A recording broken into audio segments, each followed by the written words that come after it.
Hello, and welcome to tonight's episode of Myths and Stories, a Destiny 2 lore podcast. We are continuing our piece of our Bray mega series that is focusing on Elsie Bray, and in particular her. I don't know if time travel is the right word because it makes you think of certain things that I don't know are 100% accurate here. But Like DeLoreans. but no, so in our last episode, we had gone over the what we're suspecting is the first timeline that Elsie had been a part of, her original timeline to say. And things had fallen. Essentially, there was Yeah. this event called the bombardment, where it was kind of enemies on every side had joined up against the Guardians and the tower, and had succeeded, had wiped them out. There were just a few stragglers here and there. There were corrupted Guardians that eventually revolted on the races that they helped destroy humanity with. And presumably were being led by Eris Morn, as we learned in the previous episode. And Anna found Elsie, convinced her to help her. Elsie and Anna then found or rebuilt Rasputin and found Zavala, who took them to Marasov to try and build up a resistance. The very first action by this group was to track the traveler and ensnare it with a version of Gaul's light cage, for lack of a better term. And now they're going back to Earth and are hoping to have a successful campaign, because it sounds like they haven't up till now. Yeah. There's been a lot of craziness. I mean, Ikora was crushed under a building. Yeah, The Drifter's hand, was it just his hand or his whole body? No, it was his whole body. it was his whole Uh, body. was found in this bunker attached to a lever. I mean, people are dead. Like high level figures are dead throughout this dark future. And yeah, no, it's definitely not it's not a walk in the park. Ha ha ha. Uh-huh. It's a dark place. It's a lot of bad has happened in the solar system, and like the bombardment, we thought about it through the whole episode. And we talked about it much in the last episode of like it was this one event that did one thing here, and then no, it was this other event that did a thing here. No, it was like the whole soul system. Like this was like I I'm borderline a collapse 2.0. Like I don't I don't know. I guess it's close to a collapse, but like I mean, there's still forces, so like there's still guardians, there's still the travelers still here. Like I don't know, it's not a full on collapse, but pretty damn close. Yeah. Yeah, like there is this last Hail Mary is the only glimmer of hope that there has been for presumably years Yeah, in this space. And even that is known by all of the people attempting it to be a very desperate long shot. So I say we're going to be starting tonight on chapter 8 of the Dark Future book, to preface just a little bit, because it is talked about in the very beginning of this chapter. The previous chapter, they had succeeded in catching the traveler, and Elsie had overheard a conversation between Zavala and Mara talking about how they believed Anna was a potential danger to their mission, and that Zavala said that if it came to it, he would be the one to deal with her, which was a very ominous kind of discussion to overhear. But that brings us to chapter 8, which is entitled Migration. And it goes like this.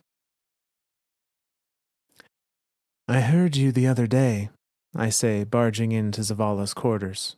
He's mid-shave. Anna, you said you'd kill her. He wipes his blade clean and washes his face. If I have to, yes, he says. And what makes you think you'll have to? I have known Anna a long time. Something isn't right. Weren't you just advocating that I listen to her? I wanted to see if something was off with you as well. And you are a bastard, I seethe. I'm just making sure we're successful. You wouldn't even be here if it weren't for her. You'd be rotting away on that wreckage we found you on. Are you done? She's my sister and my responsibility. You don't get to make that call. I know whose shoulders bear this burden, and in this moment, he does too. Then if it comes to it, let's hope you have the strength to see it through, for all our sakes, he says.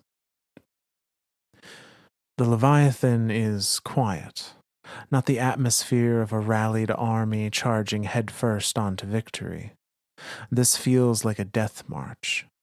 It's not my place to rouse the crowd, so I stand next to Anna and watch as we approach the moon, the traveler locked in tow within its harness. Everyone knows their part.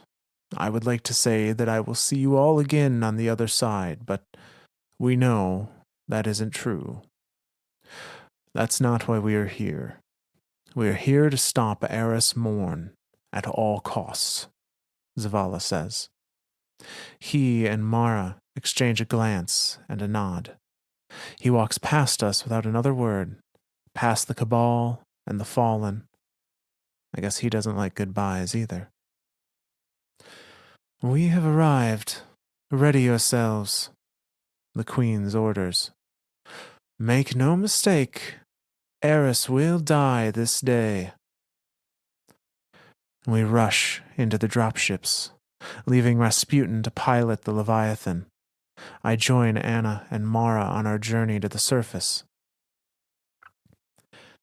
Anna, for all those years, I did what I had to do. But I am sorry it was at the expense of us, I say. Save it for after. We're gonna win. And the dropship hits the ground with a thud, sending tremors through me. The doors open, and we're greeted with a frontal assault of Thrall. We come out firing. It's chaotic, but through the turmoil, I spot the Scarlet Keep. I see Eris Morn drawing power from beneath the surface, and I see an army of dark guardians stampeding towards us. I look up to the Leviathan and the Traveler, aglow in a phosphorescent haze. He's doing it. Zavala is overcharging himself with light, siphoning from the Traveler using Gaul's plans and technology. Good luck, Commander. I thank you. Anna and Mara fight through the hive mercilessly as the Dark Guardians approach. I find Anna and signal towards Eris. In lockstep, we carry out our assault. Anna opens fire on a hunter while I cover her, blasting a flanking ogre with stasis. Anna drops a grenade under its massive feet, and a second later, it's dust. Eris spots us, and I swear she's smiling. From behind the keep, a full brigade of the awoken armada rises, perverted with hive thorns and insignia. Now's the time, Warmind. As the awoken defectors fire onto the battlefield, they're blasted out of the sky by satellite arrays in a dazzling display. And I can feel Eris's frustration at this.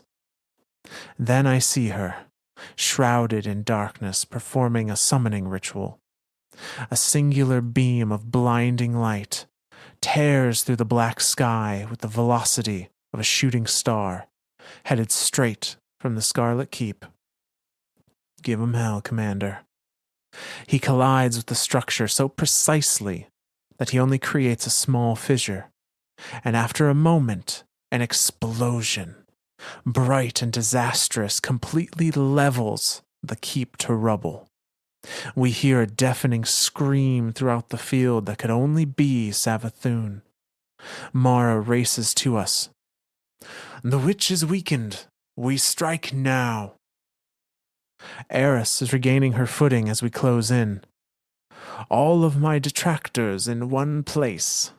Thank you for bringing them to me, Anna, she says and smiles. And I turn to Anna, confused. She pulls out a knife and readies it towards Mara. I make a move to stop her, but I can't. I'm frozen in place by Anna. And she stabs Mara Soft in front of us. You're welcome, my queen, she says as stasis and blood drip from her hands. We are all dark, eventually, Eris says with glee. And that's the end of that chapter. Well, holy shit! Start the night off on a banger.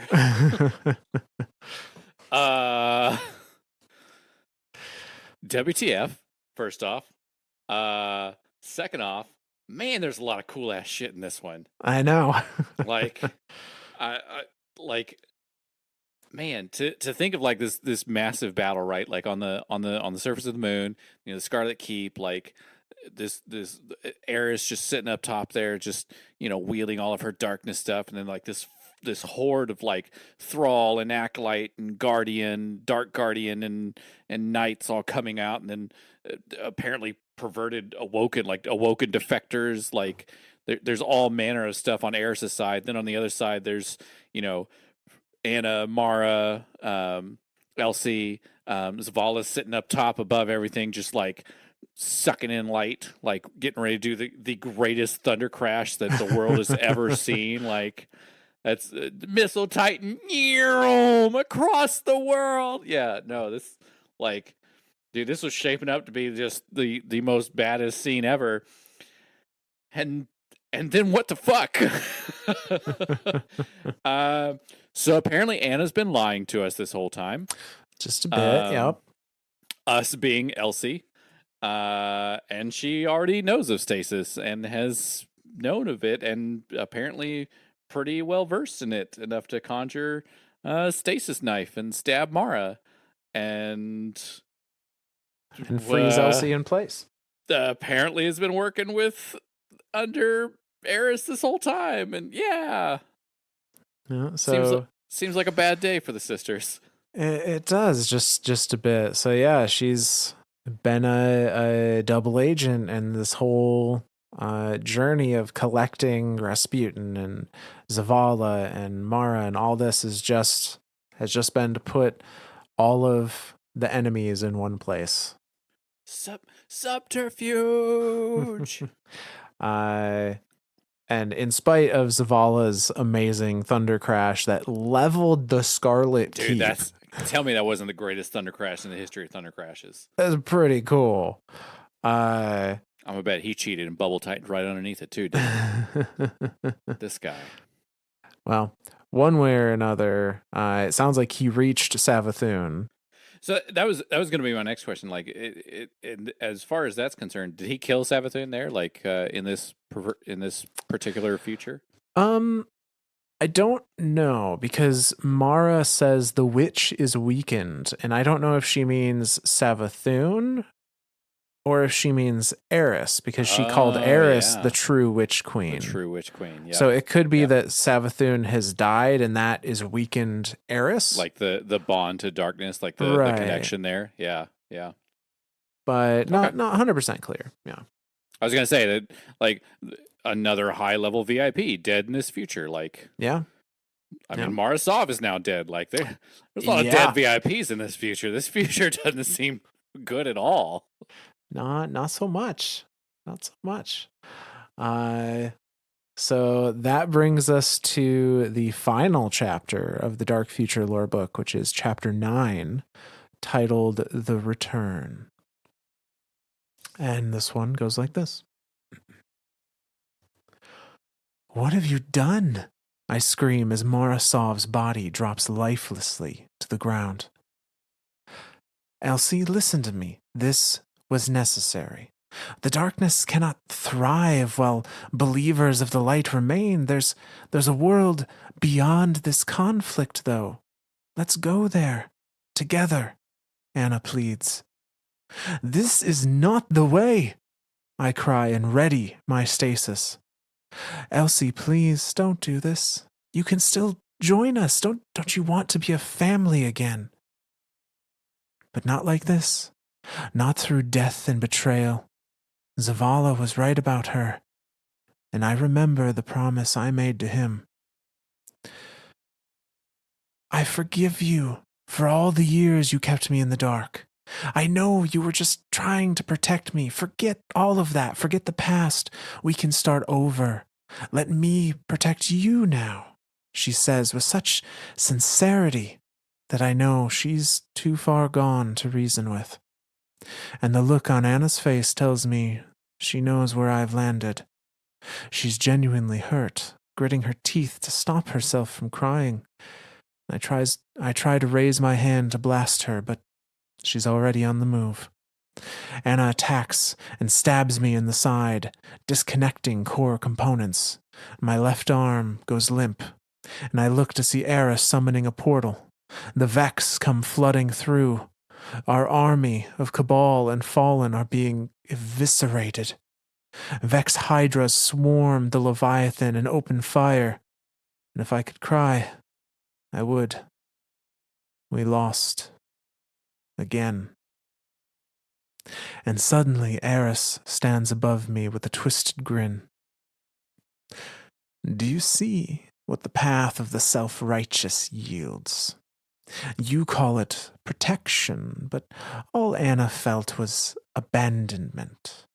You left a void for darkness to fill.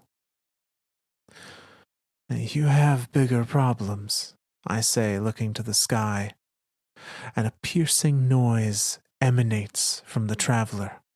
Its brilliance begins to swell. Worried and confused, Eris commands all her forces to focus on killing it with dark energy. It didn't have to be this way, Anna cries as she drives the knife into me once more. You could have been with me. And I finally shatter my own binding, blasting her with stasis. She flies back, locked in the air. I see her struggling. Anna, she's corrupted you. No, she gave me purpose. Damn it all. I know what I have to do. I kiss her forehead as I turn her blade and thrust it into her. And her eyes go wide, and some semblance of my sister returns before she fades. Elsie, she says as she trails off into the void. My own sister. Eris will pay for this. The darkness energy Eris manipulates canvases the landscape and makes its way to the sky, and I see the traveler getting brighter as the darkness encapsulates it, and I race towards Eris, but I'm too late. In an enchanting explosion, the traveler's light enshrouds all in totality, and then darkness. And then I'm awake. I see a tower, the tower. I'm in the last city. It's thriving, bustling with life, children laughing. There's a small parade. I fight through the crowd and find Cade 6 at the center of it. I think I finally got him this time, he shoots as a beardless Zavala greets him. Tanix has been dead before, Zavala says, and from behind him emerges Ikora Ray, like a vision. Let the new Hunter Vanguard bask. He's earned it. I'm so sick of this scene, of hearing these words ever since the day I killed my sister. That was the first time, but now I've lost count. No matter what I do, it always ends the same: blood and betrayal. And then I'm back where I started, right here. I'm being taunted, punished, forced to relive this loop. There has to be a way out. I will find it. I have to save my sister. And that's the end of that chapter. Well, if you didn't cry during that, you're not human. Yeah, holy shit, man. Like, Jesus, what the hell, Myth? It's called The Dark Future. This is starting too deep for one episode. I don't know where to go with this. Yeah, no, it is a dark future. Like, I mean, this whole fight between the sisters, and then she has to stab her with her own blade. Like, what the fuck is this? Like, Jesus. And then like through all of that, we have like the loop, right? Like this is where we talked about how like time travel is, there's no DeLorean, there's no little blue box, there's nothing like that. It's she gets brought back to a point in time, and it seems to be this is the fixed point. And it's the point when Cade 6 takes out Tanix the first time. Because Tanix is who killed Andal Brask, correct? Yes. Yeah. Who was Cade's mentor and the previous Hunter Vanguard. Yep. And that's where the Hunter Dare continues on. So Tanix took out Andal Brask, Cade hunted down Tanix, killed him, and now they're at the celebration event. So now Cade 6 has officially been made the Hunter Vanguard. And so for whatever reason, this is like the start of Elsie's time loops. Yep. So she's living through all these, and she says it here too, like, she's sick of them, of hearing the words ever since the day I killed my sister. So it's like she kills her sister, time resets for her, or she loops back, or she rewinds. I'm not really sure how to word that. And then this scene plays out in front of her. So every single time, as soon as her sister dies, this is where she gets looped back to, this point in time. And then has to relive it all again.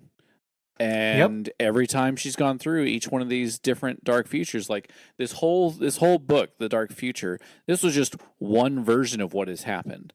Like, I mean, that implies so many things. That like there could be a future where like there were no Dark Guardians and only Anna went dark, or she tried to teach Anastasis early and then Anna used it against her, or like Mara Sov died on the field of battle in Saturn and was never revived or something. Like there's all these different points throughout Destiny history that are like jumping off points of like left or right type thing.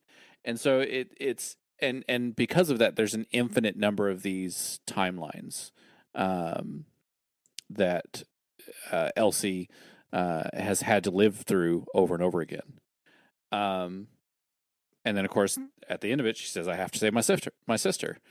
Like it's weird because it's, on the one hand, are these time loops happening because she wants to save her sister, or is she saving the sister because she's had to relive all these time loops? Like it's which one is leading to the other, and which one started the whole thing? So yeah,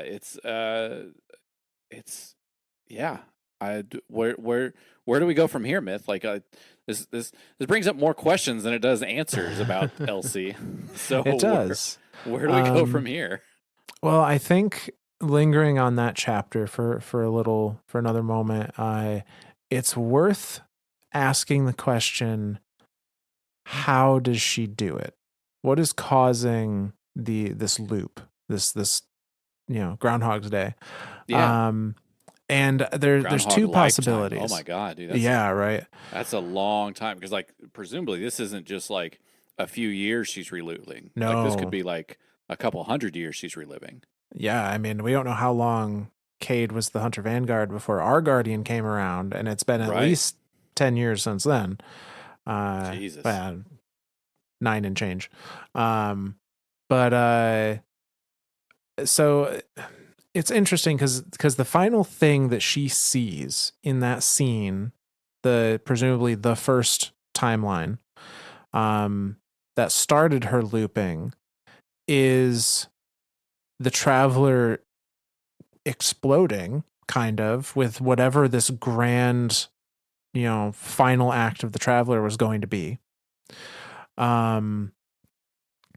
So one could hazard a guess as to maybe the Traveler's final act was to somehow reset her all the way back in time.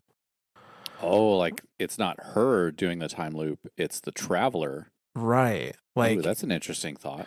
now the other thought, now on one hand that would line up with what the Traveler is doing, but what we know about light is that you don't keep memories, and B, light doesn't necessarily, as far as we've seen, affect time travel per se. But I think it I know where you're is going with this thought. but it is kind of a form of resurrection. So it's this weird, like, the light could fit, but I think because she sees this explosion of light, but then she sees nothing but dark. Yeah. And we know dark is very tied to memory. And you could say we've seen things travel back in time at the Enclave. Yes. And so perhaps maybe it is that Elsie is doing this, but doesn't realize it because she has such an innate control of stasis, of a dark power. Maybe that, like, subconscious thought of I need to save her is tapping into, an innate ability to literally revert, like, remember the world how it used to be, to try Yeah. again. Yeah. I really like that idea. I really like that theory because that's really what we see when we interact with the Enclave during the Witch Queen. Like we bring Savathun's worm there, and we make the physical object in front of us remember an earlier time. Like that's the whole reason why there's time rifts throughout Mars. Mars itself, parts of it are remembering a time when that portion of Mars existed. And so it like I really like that idea of like Elsie maybe subconsciously uh darkness is forcing Elsie's body to remember, and since there just so happens to be a consciousness attached to the body, because that's the other thing too is like I guess it could work with living things because it brought Savathun's worm Yeah. back to a remembrance, and then like because her worm was just calcified, right? When we found it during the Witch Queen campaign, it was just like a rocky bone, Yeah, and calcified that thing. wasn't her worm per se. That was the worm familiar of her father from Fundament. But Oh, yes, okay, it okay, was a calcified, but dead, petrified like thing. yeah, Yeah. yep. And then because then the worm that we talk to when we're doing the parasite mission, is that the That same worm? is no. That is That's a different Savathun's worm. worm. That is Savathun's worm. Okay. That's where I was getting confused at. I always thought that was the same worm. Nope, not quite. Okay. So so we don't know if it could work with, I mean, even if it's calcified, it's still, I don't know, maybe it can work with living tissue. I don't know. Either way, like Elsie's body is reverting, and therefore her consciousness is coming with it, like whether she wanted it or not. She stepped into a war with the Cabal on the moon at her side. No. So yeah, she's now having to relive this memory or this timeline again. Mm-hmm. And presumably she'll make different choices throughout the thing, and go left when she went right in the previous one, and try to figure out a way to save her sister, because Yep. that's still her ultimate goal, is save her sister. Yep. And again, it's I every time I think about her, I think about current day Mara and Uldren, of like the relationship is very much one sided. As much as Anna reciprocates the love for her sister, it's I don't know. I don't know how much of it is true, because Anna's had to rediscover herself through different memories and through different adventures and stuff. Whereas Elsie has been living the same life since forever. Like, she's never died. She's been the same Elsie forever. So Right. yeah, it's but yeah. So like what? How does like the in my mind, the one answer is to the question of how is she doing the time loop is darkness. Like, I really, really, really like that theory. Because I don't know, I can't think of any other way that it would work. Yeah. But like where does this leave us?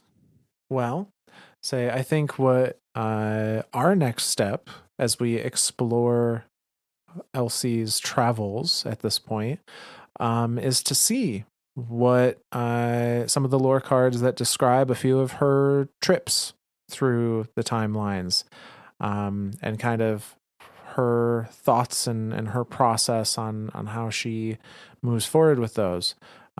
So we are going to start that by looking at the lore card on the sparrow called Any Other Sky, which came with Beyond Light.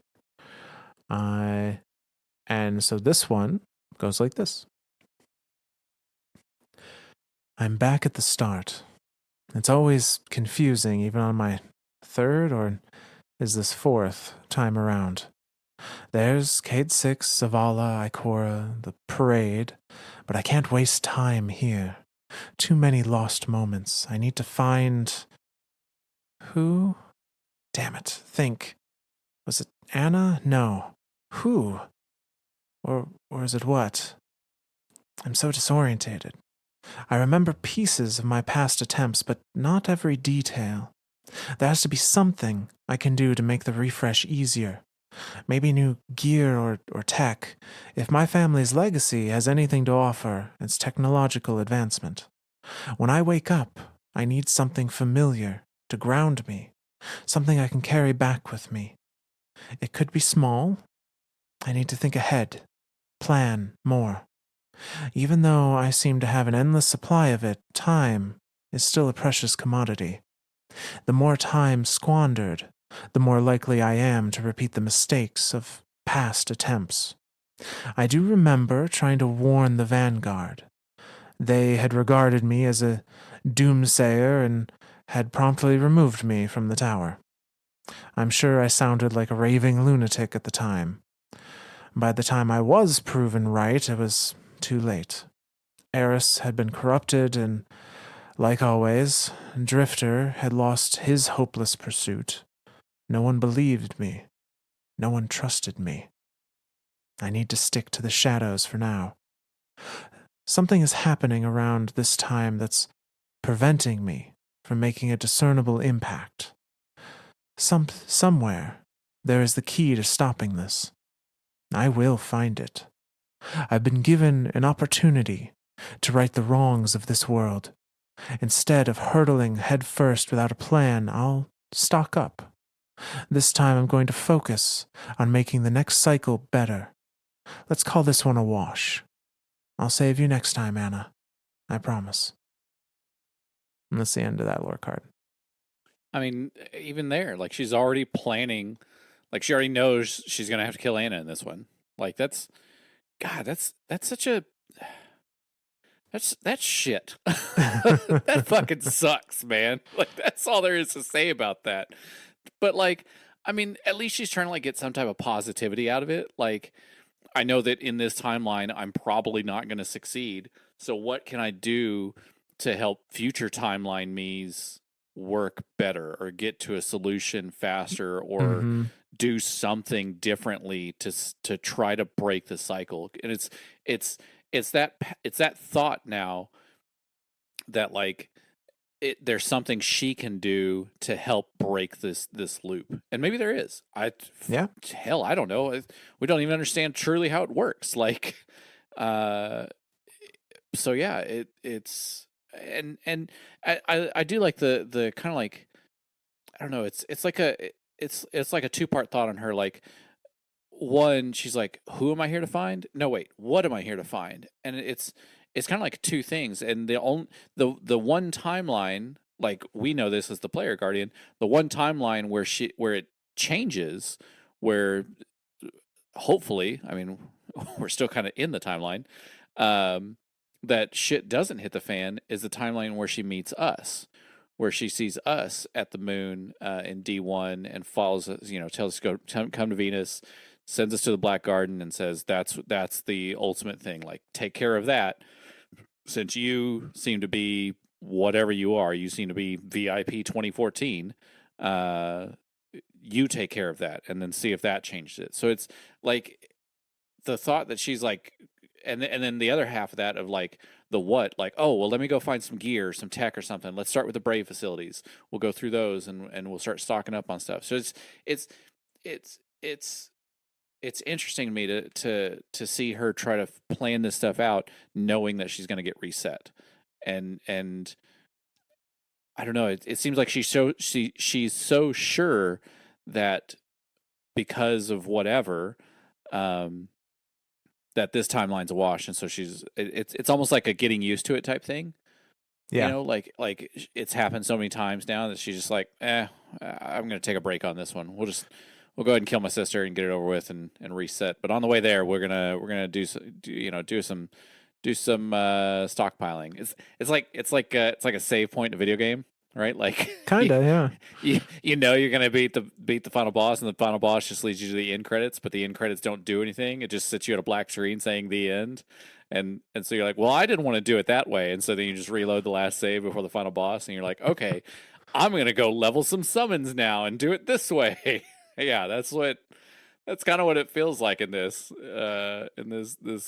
weird existence that Elsie has to Yeah. exist in. And it is, so she says this is her third or fourth time through everything. Which again is crazy to think about, because that's possibly hundreds of years that she's lived already between that those alone could have been like timelines. 400 years. Like, but so it's she's been through it a few times, and she tried the obvious approach. She tried the like, go to the Vanguard, tell them exactly what's going to happen and how bad it's going to be to try and change something, and lo and behold, they think she's crazy and kick her out of the tower. They're going to throw her in with old Jaleel, Dead Orbit, and be like, you can hang out with those guys. They're out in the hangar. Yeah. So clearly that approach doesn't work, and so now it's like, okay, what can I do to give myself an advantage? This will be a research run, essentially. Like, Yeah. I'm gonna learn as much as I can, so that way when I come back, I'm going to be as prepared as I possibly can to make a real change somewhere. And she's not unsuccessful in that. So we see now on the lore card for the retro causality, which is another sparrow which came with Beyond Light, specifically from the Deepstone Crypt raid.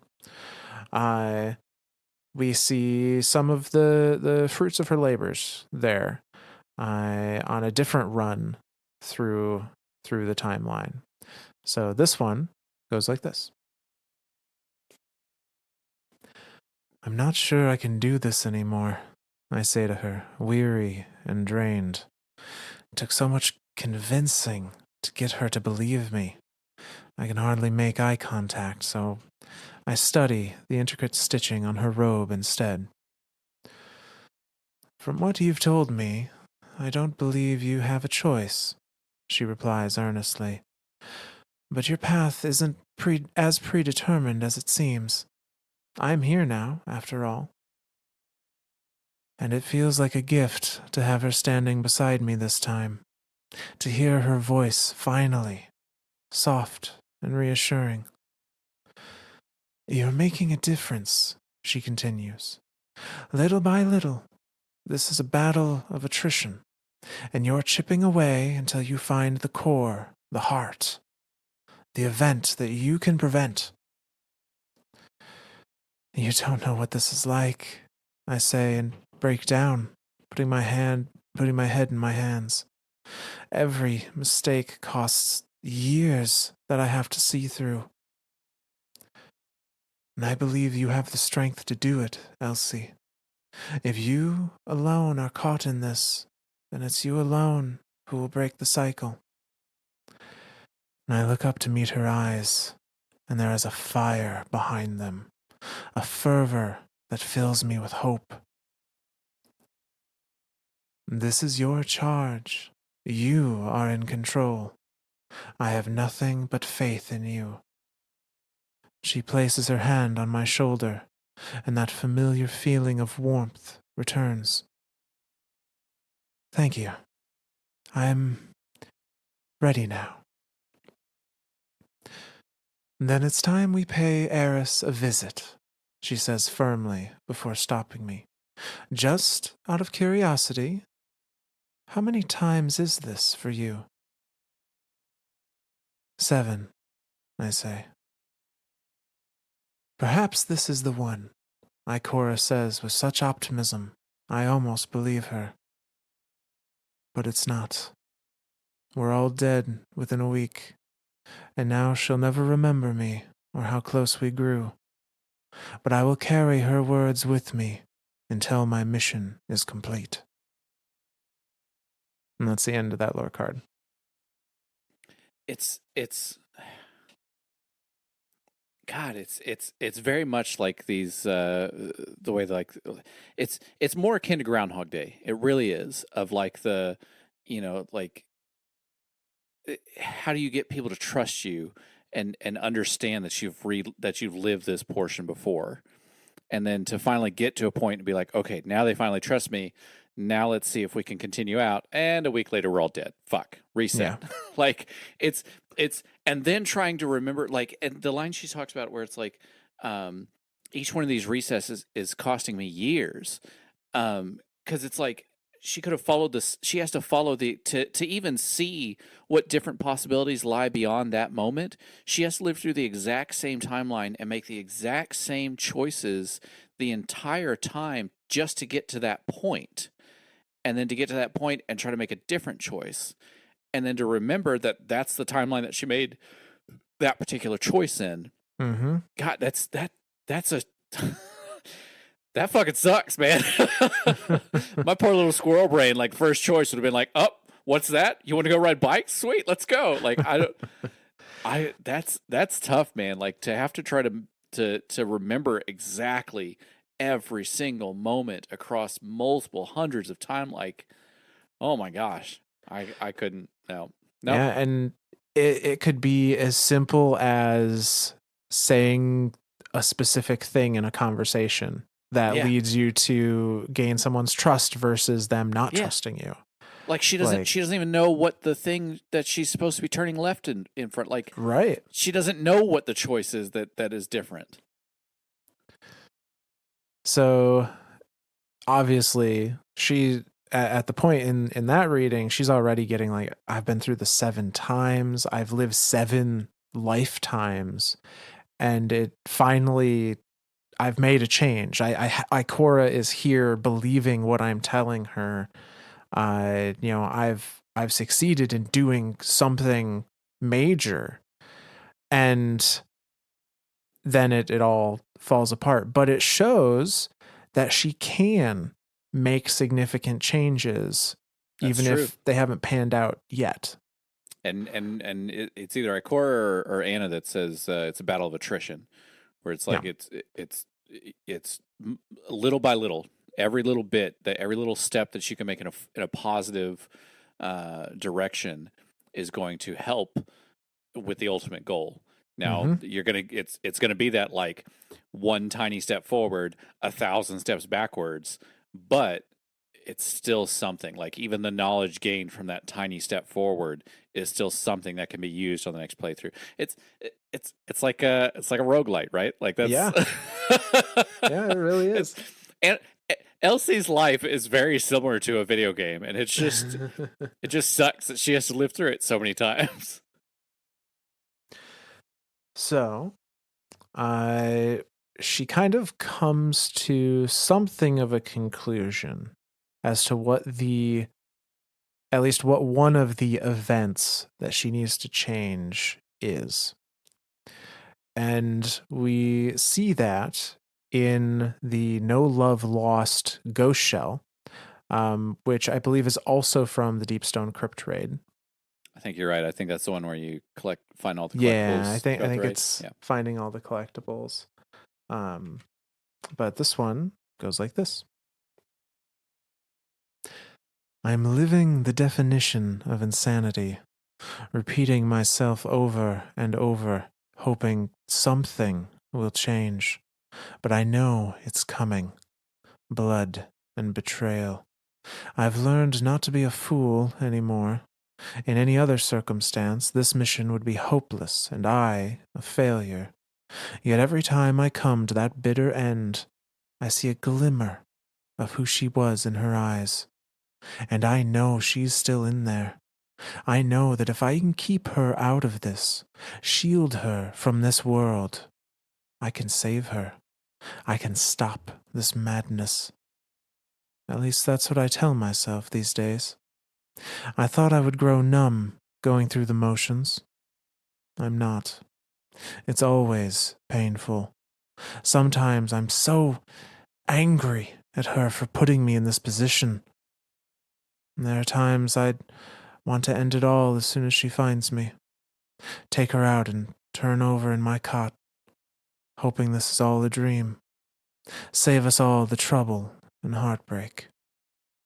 But then we get there, and I see that look in her eyes, the one that tells me she's sorry, and I have to try again. Then there were times I was weak, gave in, hoping it would change the outcome. I thought it might save the world if we were a family again. It didn't.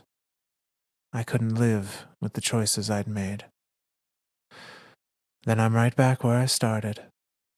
This time, I know what to do. The Vanguard has been keeping secrets. I was foolish to take them at face value. Clandestine missions to Mars and beyond. Realms outside the boundaries of time. The Black Garden, they call it. Darkness lives inside, beating and pulsing. I believe it is the source of our misery. I'll see to its destruction, and I won't have to kill my sister ever again. And that's the end of that one. God, there's some messed up thoughts in that one too. Like, hey, I'm a finder. I'm just gonna kill her and get it over with. Reset. Like, shit. Yeah, I mean, she's like, I know I've already failed. We've reached, We've reached the the point end of no of the return world type thing. Yeah. Like, I already know I failed. Might as well just get it over with. Oh my god. And even like giving in, like just joining, just being like, screw it, let's go meet Varys. Let's all go dark. See if that's a better life. Nope, can't live with that choice because this universe sucks. Yep. Stab, reset. Like Jesus, man. But then to finally come to a conclusion of the Black Heart, like is there, other than this lore card, is there anything that would, I don't know, point her towards that, or anything that would make, because I'm trying to make sense of that too. Like why the Black Heart? Why the Black Guard in the Black Heart? Why of everything in the universe is that the thing where she's like, if I kill it, that'll stop everything from happening? Well, we had seen in, I believe, one of the chapters of the Dark History, one of the earlier chapters, she had talked about the fact that the Vanguard did expeditions to Mars in search of the Black Heart, but they did it much later than our Guardian did in game. And Okay. so it could be that she was not aware that they were searching for it through some of her timelines until she finally got in the good graces of the Vanguard or snuck into the archives and discovered they're doing missions to this place because they believe there's a powerful source of darkness there. And, all of those are red flags to Elsie. Well, Like, and thinking about it in the sense of like the garden itself, kind of. I say kind of. It does exist outside of time and space. Like it's mhm. it is kind of like a what would you call that? Space time continuum anomaly. I guess I don't, for lack of a better term. That's what I think of the Black Garden as, because like it's when our ghost first goes there back in D1, he's like, I have no coordinates. I have no type of bearing on anything. Like, Right. so it truly is kind of like its own little pocket dimension, is what it seems like. That now, and again, correct me if I'm wrong. The Black Garden still doesn't necessarily have anything to do with time control or travel, right? The Vault of Right. Glass. The Vault of Glass is where the Vex have complete control of time inside there and can move forward and backwards and do simulations every which way, in specifically in the Vault of Glass. Yes. Correct? Okay. Yeah. And not presumably, but also in the Infinite Forest. So the Infinite Forest and the Vault of Glass are what, kind of the same thing, just in two different locations? Yeah, they're giant. The Infinite Forest at the very least is just a giant prediction engine. It's Right. running every simulation of every outcome ever that are of interest to the Vex. And when we All jump into it, simultaneously. right, all simultaneously, when we jump into it in Curse of Osiris, we're seeing the tiniest fraction of Yeah. possible futures that are directly threatening to us. Right. Right. Uh, Okay. Vault of Glass is similar-ish, but it's Because that's another one that I've always tried to figure out what the significance of Vault of Glass is. Yeah. Other than like Praedyth and Kabir went in there and like one person came out that for some reason we keep forgetting his name. But he's on the machine gun. Super good advice. Anyway, can't remember his name. But other than them being in there, and then we go in and kill Atheon, but it's like, what did that do?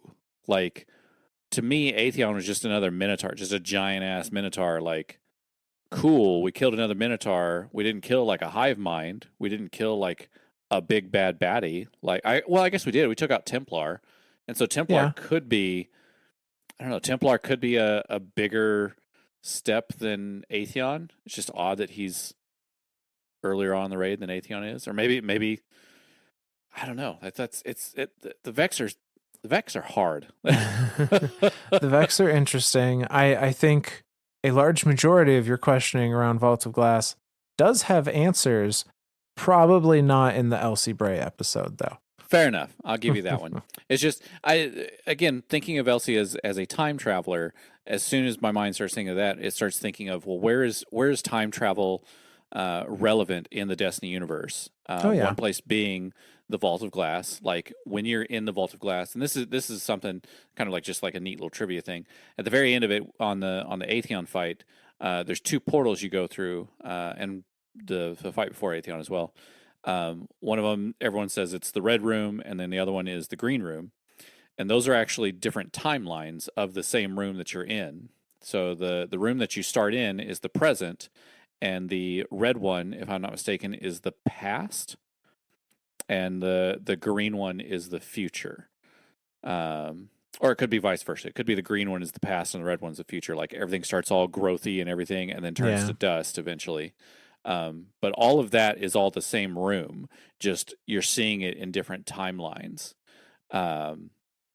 So yeah, like it when I again when I think of anything time related, I instantly think of Vex, and that's everyone says, "Oh, the Vex can time travel." But even the Drifter says as much in one of his little pre Gambit speeches. He's like, "The Vanguard say if the Vex could time travel, they would have already won by now."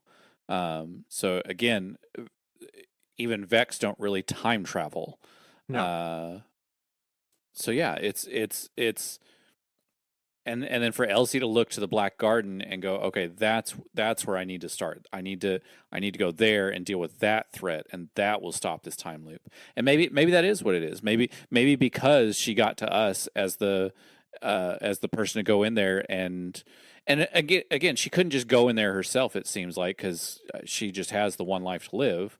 Whereas Right. like, hey, let's get a Hunter Vanguard in there, or not a Hunter Vanguard, a Vanguard Guardian in there. Let's get somebody who's sanctioned and send him that way. You know, make that person deal with it. So yeah, it's interesting that is the event that like seems to have broken the loop. And again, I say seems to because like that's the current timeline that we are living right now in game, where the Black Heart in the Black Garden has been destroyed, and we are now continuing from that point. And fingers crossed we haven't lost yet. The most recent portion of our history being the Lightfall with the Witness, and Elsie Bray was there to witness that too. Like even she kind of makes the point of like, I think we lost, guys. Like, so I don't know. Like I don't know if she's ever seen the Witness through any of her timelines. I don't think she has, but I mean she has certainly seen darkness take hold of everyone by way of Eris Morn. So yeah, I hope we're doing good in this timeline. I hope this is the right one. Well, we know there are things in this timeline that she has never experienced before. That's true.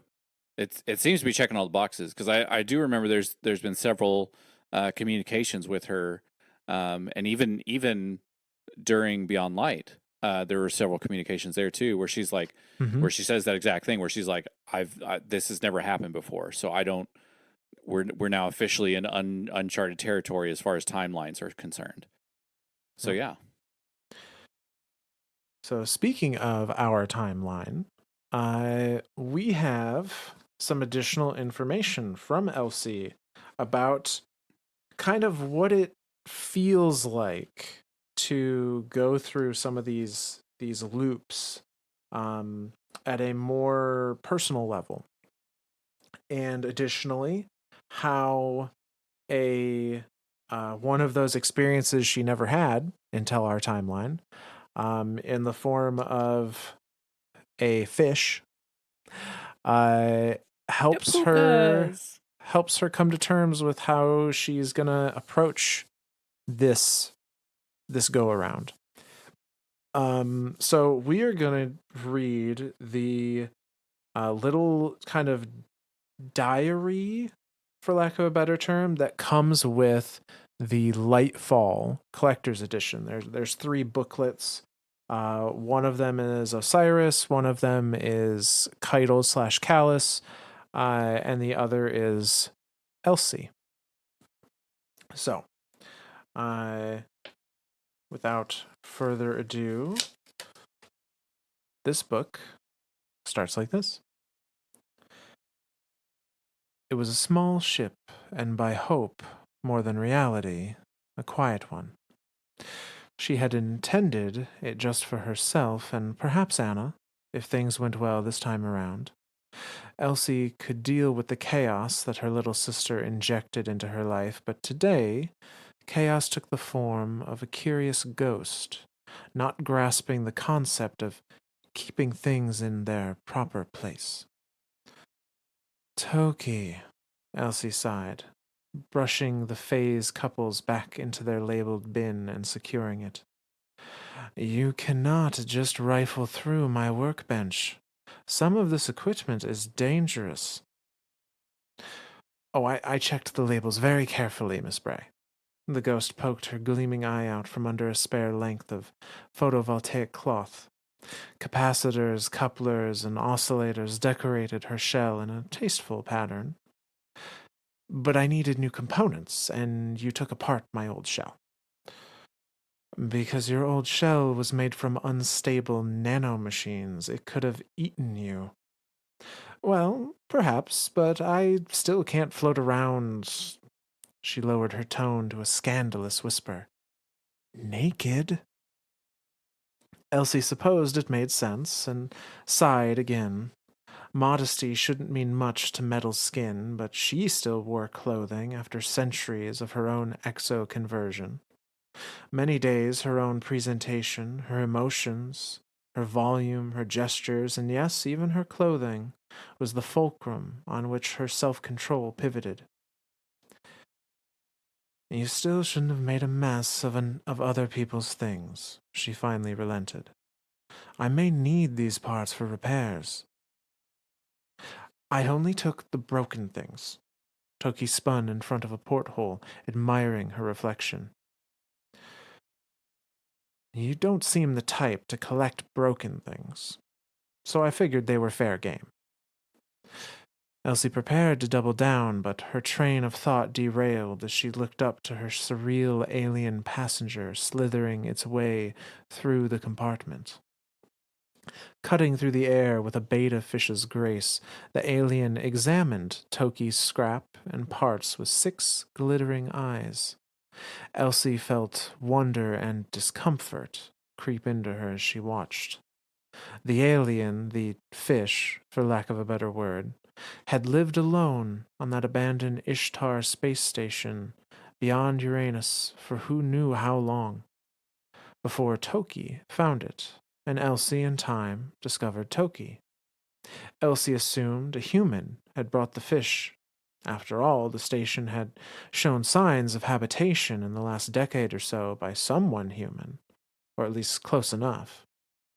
The uncertainty ate at her because she knew about everything from her future. Her fate demanded understanding all possible influences on the coming conflict. She convinced herself that only victory could break her free of this hellish time loop. Whether that meant the grand victory against the Pyramid Fleet or the personal victory of saving her sister, she wasn't sure. But uncertainty, that was the fly in her ointment, and she was certain of nothing when it came to Toki's strange friend. Elsie sat, and the tension in her servos began to slacken. Exos didn't breathe, but a long exhale was as good for the mechanical soul as the organic.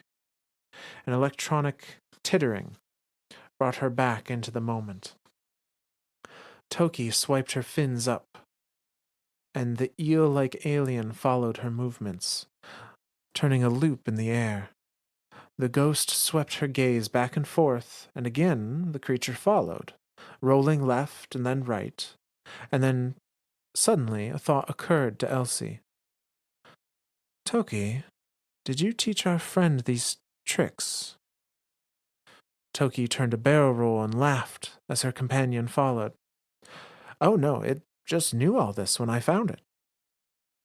Leaning in close, Elsie reached toward the fish, and the creature dutifully slid into her palm, and she turned the form over and then again, digital eyes scanning every detail of the silicate body. Below the head, she found a word etched in the same careful hand that had inscribed the destroyed weapon they'd found near the creature's nest. Puka, like the fairy. Is that your name or your species? Well, I think it's a lovely name, Toki offered. Puka only rubbed its face into Elsie's waiting hand, demanding attention. You were a pet. Elsie gave the shiny carapace a scratch, triggering a wave of purrs? Puka's 6 eyes focused independently up at her and glittered. Someone taught you these tricks, and then left you. Suddenly a flash. Isolation. Do not mourn your sister's abandonment, Elizabeth. They are small minds. I know grandfather's words make sense, but that doesn't sate the hollowness gnawing inside my chest. I set the stylus down, plant my hands against the desk, and take a long, ragged breath of recycled air to silence the scream I need to unleash. The feeling passes. I retrieve the tool and return to business as usual in the lonely European lab. I am in control, even though I know that changes nothing. She comes out of it, and Elsie gasps and stares. Did someone teach you that trick too? The puka tilts its round eyes clockwise, and then counter. And that's the end of that chapter. So there's a few things to kind of put together from this one, as far as like my knowledge of the puka and toki and all that stuff. First and foremost, all of this are events that Elsie is experiencing for the first time. Yes. The Ishtar way station or whatever, space station, whatever the hell this thing is, was something she had never come across before. When she came across Toki, Toki's was wearing the nano machines, the speed metal ghost shell. Speed metal, that's what it was. Yep. I kept wanting to say Quicksilver, but Quicksilver is the gun. So yeah, it was wearing all this nanotechnology, and there's this puka, this weird fish thing. All of this is new to her, and the fish thing, this puka, has a ton of history. First off, I still absolutely love that. Even in game, on the Eidolon robes, I think it was, from Season of the Haunted. It starts off with a line, and it's Drifter staring at that thing, going, "What are you?" It's one of my favorite lines. But yeah, so there's this thing, this puka that when Elsie starts to, Elsie says, "Did someone abandon you or something?" And then the puka kind of reacts to that. And the puka shows her a memory to convey a feeling. Mm-hmm. And I mean, that's darkness. That is darkness. And knowing now what we know about the Veil and Neomuna, it's safe to presume, I think, that all of those abilities that the puka has were derived from the Veil and darkness in general. So it's it's kind of like letting her do little mini time lapses. But it's not, they're not really time lapses. They're just, it's like recalling memories, but the puka is recalling a memory from Elsie to show Elsie what the puka is feeling. So yeah, it's a interesting little creature. It is. It is. Yeah. And even in game in Lightfall, they're a little bit of a mystery because they're described as AI. Yep. But they're also described as being born from eggs. Yeah. So they're an inorganic life form, that apparently, by nature of growing up on Neomuna, being native to Neomuna, I'm guessing are heavily affected by the Veil and the darkness, the web of conscious energy that the Veil outputs. And yeah, they've learned, as just an innate kind of instinct of their species to be able to connect to people, likely because of their exposure to that. And even their physical bodies, like the puka body itself, when we have seen it in game, floating around the reflection pool, its body kind of has that same like shifty shiftiness to it that like we've associated with darkness. Like with the oh god, what is it? The guns from Vow, where they have kind of like that spiral. Yeah. Yep. The spiral sets of squares that are just kind of continually spiraling around each other. So yeah, this thing is clearly dark. Like there's something darkness about it. But yeah, and the fact that it uses memories, like that's all you got. Like those two things combined, like this thing is a dark thing. And I always thought of it as like a dark ghost, but I don't know that it's quite that. I don't think that's quite accurate. It's more just a creature that has grown up innately having access to dark. Yep. But yeah, so say continuing. The next bit of this booklet goes like this. Without Toki and her off-key humming, the ship felt emptier. Puka had chosen to stay behind, had chosen Elsie for reasons that escaped her. The alien's background noise filled in some of the gaps left in Toki's absence, but it didn't seem like enough to overcome the lonely thrum and ring of the engines. Get out of that fish! It was remarkable how quickly the alien became obnoxious, especially when upending Toki's treasure canister the minute Elsie left the curious beast unattended. She shooed the slithering creature away and another vision. Loss. I still know my partner is out here. I can feel us moving away from them, Toki comments. I'm an idiot for expecting a ghost to stay anywhere but their guardian's side for long, but the stop on Titan to replenish the deuterium tank was supposed to be simple.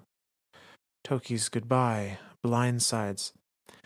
Stop that, Elsie exclaimed and shoved the puka to the side to tidy the mess once again. Each etched diode and bit of cowling landed harder than necessary in the old ration canister. Puka retreated to one of the upper lockers and huffed with sounds that could have been sadness or anger. My head is messed up enough without you digging around in there to win an argument. She felt silly, lecturing an alien, being like Mother once lectured her Pomeranian. If the creature understood, the 6 glassy eyes betrayed nothing. Elsie pressed the tension lid closed again. I'm sorry. And then another vision. Loneliness.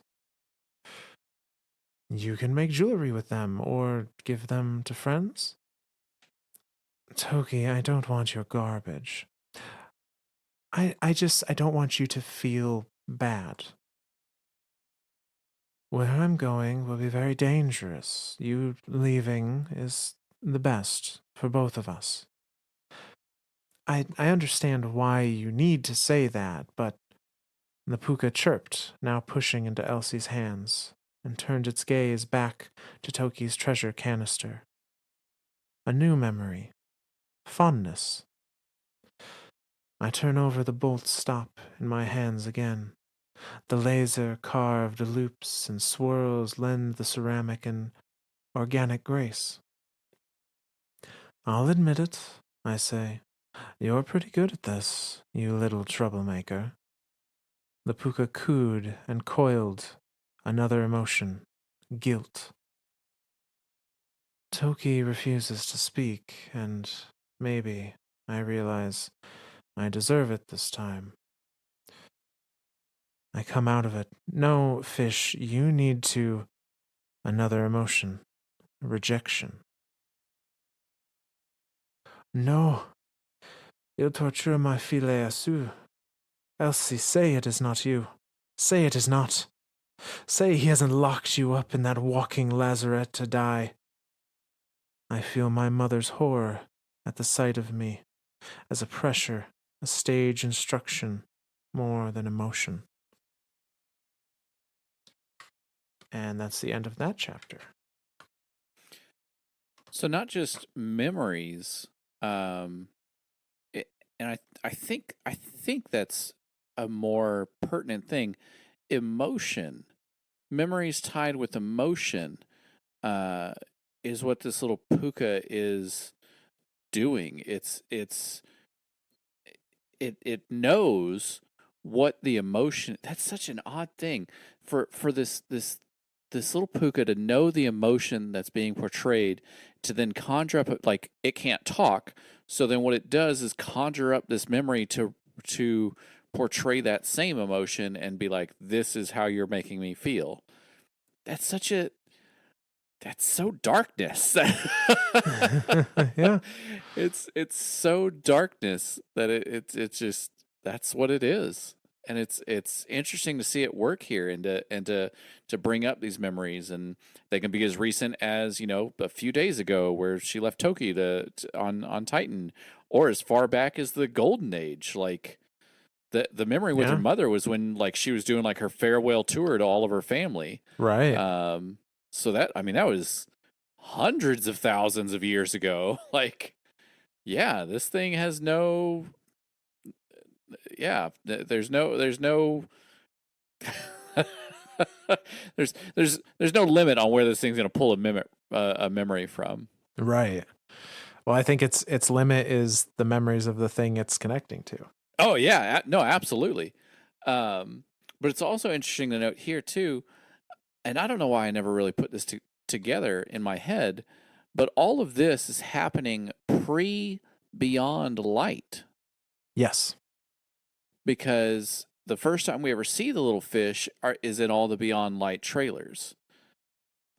Yeah. And this is this event that is happening in this book, and presumably I'm not presumably, but her trip to that Ishtar thing. So Elsie has known about this Ishtar era space station for some time now, in game, without having mentioned it at all to us, which is just kind of interesting. Like, how much she still is real leery about sharing information outside of herself. Well, and it's one of those things. Like, she doesn't know. Perhaps sharing too much is also Another something that's downfall. going to tip it over the Yeah. edge. So she's very much trying to keep control of everything that's around, at least immediately around her or relevant to her. Yeah. But yeah, so we continue in the next chapter here. Stop! I yell. Elsie's legs gave out and her body shook there on the floor where she landed. Puka shrieked and wrapped itself beyond the discarded tin of treasures. How dare you!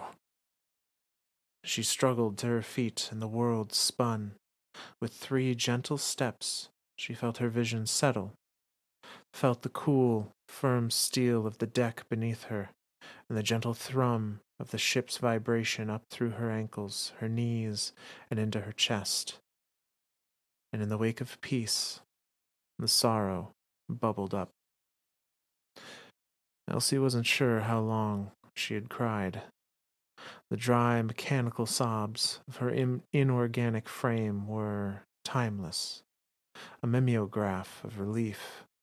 But in the end, she found herself propped up, back against the bulkhead, and letting the thrum of the ship serve as her ersat heartbeat. Her companion wiggled under her arms and looked up. She sensed a faintness, a wisp of connection, like smoke in her peripheral vision. Another vision. Concern.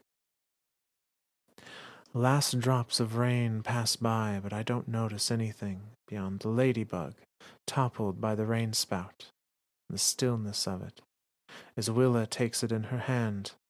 Finally it kicks and rights itself, and I squeal in delight. Elsie comes out of it and focuses. I thought you were dredging these up, but you're not, are you? She considers her own question and rubbed the creature's cheek, or what passed for a cheek, with her thumb. She lifted the puka to her face. Something pressed at her mind. Beyond the creature's vague look of confusion, a familiar contour, emotion, begging for context, satisfaction, a new vision. The sparrow's engine shudders and spews steam before finally buzzing to life. It drifts lazily off the blocks, and I can't stop smiling, even though I know it's the goofiest grin. The vision ends. You're shaping whatever I'm feeling, she mused, and her mind drifted back to warm beaches with Willa and Alton, their tiny footsteps slowly filling up with saline from the warm, wet sand. Nature abhors a vacuum. And my heart fills it up. That could be dangerous, she realized. Puka chittered happily as Elsie began stroking the silicate head. But you wouldn't be someone's pet if you were dangerous, would you? Elsie's mind wandered back to the lonely space station where she found the curious creature. Of the enormous human handprint left behind and the titanic rifle that Toki had scavenged to dress herself. So why does the person who needs a giant gun also keep a little psychic fish that makes you feel memories? She mused. And that's the end of that chapter. I mean, that's the question in the room, right? Yeah. And the thing that she is talking about, at least from what I think, is one of the two Cloud Striders, either Nimbus or Rohan. I think more, well, maybe more Rohan than Nimbus. Because Rohan, like, when we go through the Black Garden to get the machine gun, that's the machine gun that Rohan had left there. So presumably he's left these things all over the universe, all over the soul system. I don't know. Hard to say. Just random Cloud Strider tech guns just sitting out in the open. Like, hey, what's that? It's a neat new gun. You want to mess with it? Sure. What does it do?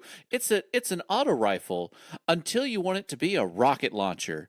What? Yeah, go with it. It could have been a previous Cloud Strider too. That's true. It's sad to think about, but this Puka could have been there for who knows how long. That's right. Cloud Striders only last for 10 years, so yeah. But yeah, like the giant handprint and the gun there, and the it's a Puka. There's not Quicksilver. There's the nanite stuff. All of that just, I mean, that just screams Cloud Strider. Knowing now what we know about the Cloud Striders and Neomuna with Lightfall. Yeah. And so we go on to the next chapter, which goes like this. Elsie planted her feet apart again and braced herself. One more time. Evolution kit-bashed the human mind, rebuilding arboreal rodents foraging for nuts into screaming, tailless apes at the helms of starships. But for all the miracles it performed, the hardware of the brain was bound by its physical limits. Memories were nothing but pathways of nerve impulse stored at electric signals dancing across them in recall, and atrophied by neglect. Even without considerations of size, the sapient mind could only think about so much in a given day, limiting the span of human experience to perhaps a few hundred years. The dirty secret of those who survived the collapse is that none of them, from drunken Exo to celestial queen, remembered every detail. They remembered moments, minutes, hours, whatever left deep enough scars that they couldn't help but run the fingers of the mind across them every morning.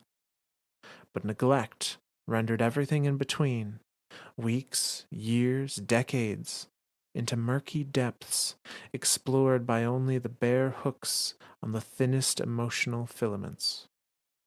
Elsie's time loops compounded the problem. Her head locked away an order of magnitude more memories than any living human, and each plunge backward through causality blurred those details. Like jolting from a night terror, only the final moments stood out in sharp relief each time she restarted.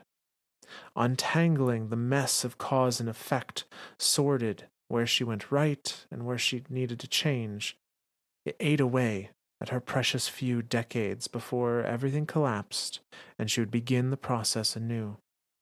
Any tool that let her trawl memories from that lost place, even at random, was a tool worth mastering. Elsie set her feet apart and let the ship's thrum rise through her body again. They had dabbled with a dozen emotions that helped her dive into her previous loops, through lines on which to string context. She found that emotions sparked by failure, despair, rage, fear, they were the best for the work, and the worst for her. She thought back to the memory that no amount of resets could hope to scrub. Her first memory as an exo, a frail old man unwound like a blanket, of organic human chaos laid in tidy lines by precise mechanical hands, and of her own overriding need to end the brutality before she understood she was saving the real monster. Dread filled her. Her companion tasted it and fed it back, over and over, one loop of memory after another. Despair. So this is the honor of the Brays. Zavala spits at me. His working hand reaches for Tarj, reaches for a connection to his god even after it abandoned him. And the ghost lies cold and dark. Cade was right to put a bullet through your Anna. I only wish I'd let him end you too. We're past bravado, I explain as the fire dies in my soul. There's only one step left before this ends. And what is that, stranger? I place the rifle barrel to his forehead. Mercy, I say. The wrong memory. We dive again. Despair.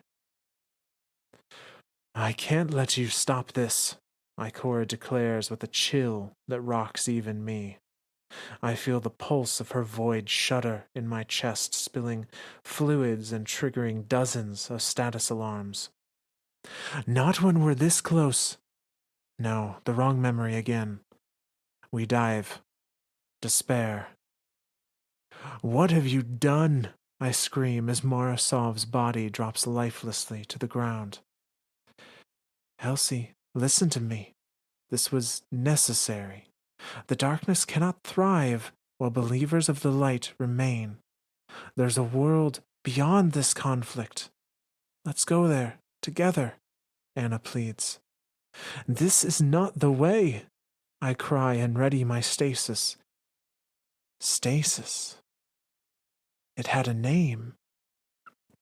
The power she felt herself wielding in lives long past, the knife that could cut the darkness. Her mind began to spin, and Elsie consciously planted herself in the present once more.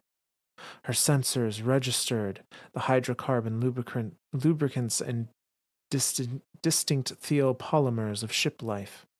She pushed away the shape of concern Puka pressed into her soul before it could replace this filament that she'd hunted for. Again, she said. And that's the end of that chapter. So many distinct points throughout this like, first off, the where she recalled to the head on the table and all the neat lines. That was that like murder room that Clovis woke up in. Yep. And the Maya Sundaresh Vex was like, tell me where this is, and then Elsie kicks in the door and kills the Sundaresh, like, and then like the obviously two memories there that are from like timelines that we have no clue where those are from. Killing Zavala, killing Ikora, or being killed by Ikora, I guess. I don't I don't know. Yeah. And then the one that we read earlier tonight from that timeline where Anna stabs Mara with stasis, and then Elsie recalls the word stasis and is like, wait a second. So in our current timeline, she has not learned stasis yet. Again, this is all of this that's happening in this lore entry from the collector's edition all happens before Beyond Light. Mm-hmm. We're just now getting wind of it and word of it of like what those events were. So now she has a thing to grasp hold of. And she has a tool. Like, again, thinking back to that idea of like of her thinking, well, what person do I need to find? What item do I need to find? What do I need to find to help me in future timelines? She now has a tool, this puka, to help her because the puka can do exactly what she couldn't do. And I love her description of memory and how memory in the brain works, and like the human mind is only so like physically so big. It's like a storage device, right? There's only so much shit you can fit on a server hard drive before you just got to get a new server hard drive. You just got to get an upgrade, get more. But there's only so much that you can get. Like there's a finite amount of space, and as brilliant and awesome as the Exo Mind is, it works the same way. Like there's still only so much that she can remember before the brain just like dumps it. Like, nope, can't. What you had for breakfast 3 weeks ago? Nope, don't care about that. That's gone. But that time that you wielded this paracausal ability, nope, definitely need to hang on to that. So yeah, it's this one little bit here is like kind of like it really is a lot of information, and it's a lot of things happening. But it's at the end of the day, it's Elsie using the puka to figure out what she's supposed to do next. And from what it seems like, her next step is to figure out this stasis, this paracausal ability. Yep. Yep. Stasis seems to be the key. It's the knife that can cut the darkness, as she says. And so now she has a name. Now she's got to figure out what to do with that. Yeah, like, great. Now what? And she asks the little puka the same exact question. So this is the next chapter. And it goes, but how did I learn stasis? Elsie cupped her curious pet. It blinked erratically, one eye, and then three, and then two.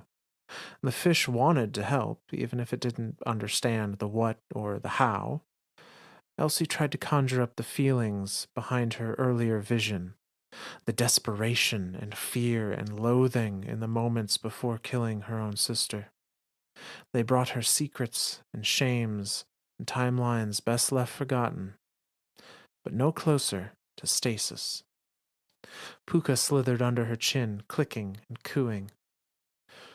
You were trained for this kind of work, weren't you? Some kind of... She struggled for a clever analogy. Field therapist? Trained you to soothe, maybe work with exposure therapy?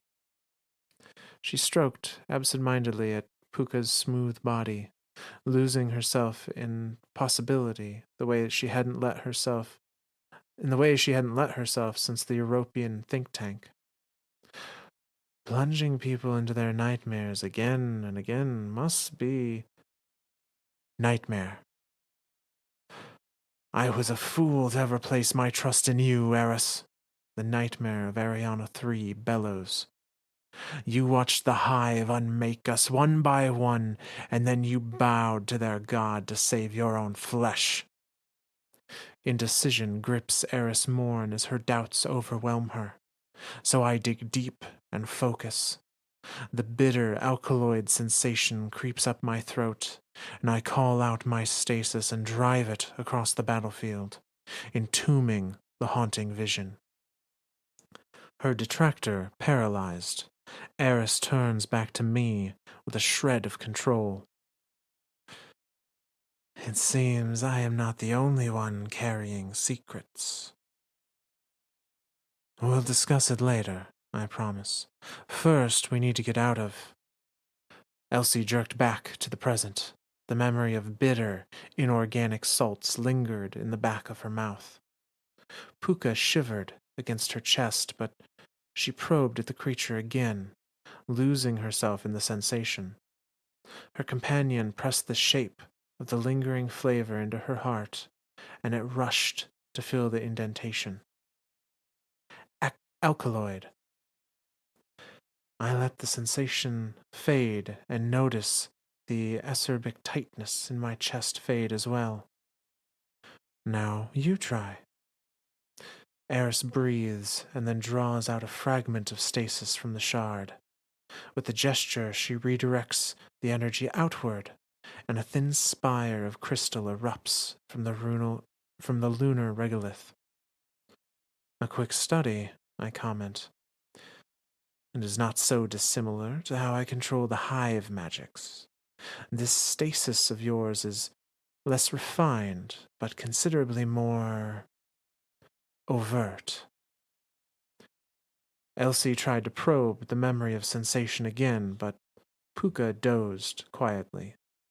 She let herself nap there, against the deck with Puka, and her memories opened of their own accord, and she dreamed of blue light falling like rain and tearing the last city to cinders. And that's the end of that chapter. So she's definitely trying to figure out like how she learned the stasis and connecting different the whole like taste of the alkaloids in the back of her throat, like associating that with a memory. It's I mean that's it's so on point, you know what I mean? Like it's such a perfect description of like trying to recall something. It's you're trying to like induce the same feelings that you had at the time of the memory to try to get that memory to trigger and to relive it as often as you can, or as vividly as you can. Mm-hmm. So in that particular instance, she was teaching Eris how to do stasis, but she still didn't know where she learned it from. Like she knows that she had it, but how did she learn it? Where did she learn it from? And that's the ultimate goal here, I think, is what she's trying to do with this Puka, is to get to that point of like, okay, where's the timeline that I learn it, and how do I learn it in this timeline? Yep. Yeah. And I have heard, and I think there's research to back it up, that taste and smell are the strongest senses tied to memory. I'd agree with that. So it would make sense that a taste, like an alkaloid taste in your mouth, would be something that would be linked to memories very strongly. And it does seem to have some connection to stasis in particular. So now that's what she's focusing in on. She had a name, stasis, and now she has a route to get more info about that name. And now it's just going to be trying to trudge through the memories that are brought up to get that info. So we continue with the next chapter here, and it goes like this. Tickling the sleeping dragon's tail, bygone scientists had called it. Elsie planned to delicately probe the apocalyptic edges and prayed that they wouldn't awaken it. Another memory. Alkaloid. For just a moment, it all threatens to run away with me, but I choke back the tears and bury them deep.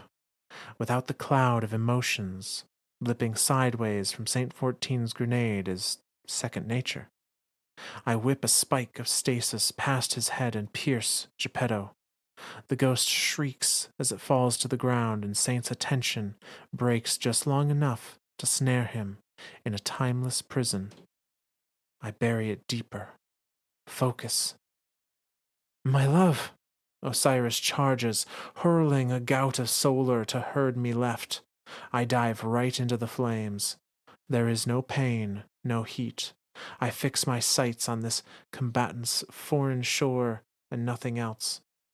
Osiris is a barrier to that journey, and so I drive that control deep into his heart.